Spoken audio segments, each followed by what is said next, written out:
आणि आजच्या राजकीय बातम्या आपण पाहूया। भाजपचे ज्येष्ठ नेते मधुकर पिचड यांचं निधन। वयाच्या 84व्या वर्षी मधुकर पिचड यांनी घेतला अखेरचा श्वास। पुण्याच्या पालकमंत्री पदावरून रस्सीखेच। पालकमंत्री पदासाठी अजित पवार गटासह भाजपचाही दावा। पालकमंत्री पद आम्हाला हवं, प्रदीप गारटकरांची मागणी, तर वरिष्ठ सांगतील ते करणार, चंद्रकांत पाटलांचं वक्तव्य। गृहमंत्री पदाऐवजी एकनाथ शिंदेना 3 मंत्रिपदाचे पर्याय। महसूल, नगरविकास आणि सार्वजनिक बांधकाम विभागाचा पर्याय असल्याची सूत्रांची माहिती। भाजपकडून शिंदेना हे 3 पर्याय देण्यात आल्याची सूत्रांची माहिती। राष्ट्रवादी काँग्रेस आणि अजित पवार गटाच्या पराभूत उमेदवारांनी अजित पवारांची भेट घेतली।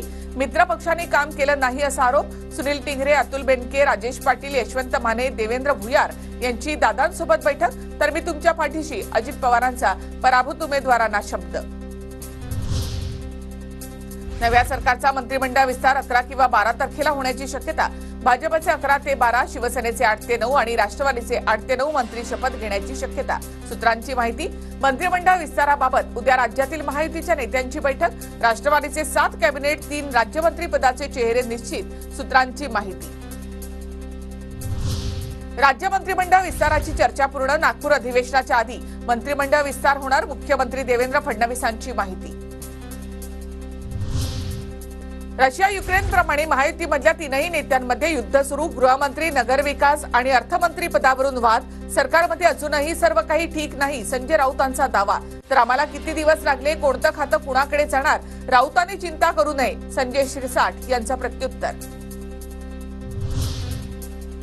संजय राऊतांनी आधी त्यांच्या पक्षाची काळजी घ्यावी, त्यांनी ठाकरे गट वाचवावा, भाजप आणि शिंदेंची काळजी करू नये, प्रवीण दरेकरांचा पलटवार। एकाच पक्षाचं सरकार असल्यावर देखील धुसफूस असते। महाराष्ट्रामध्ये तर 3 पक्षांचं सरकार। शिंदेंच्या नाराजीच्या प्रश्नावर भुजबळांची प्रतिक्रिया। जेव्हा एकाच पक्षाचं सरकार असतं त्यावेळेला सुद्धा आपापसात असलेले आमदार ज्यांना मंत्री व्हायचे आहे त्यांच्यामध्ये सुद्धा धुसफूस असते। आता हे तर 3 पक्षाचं सरकार आहे।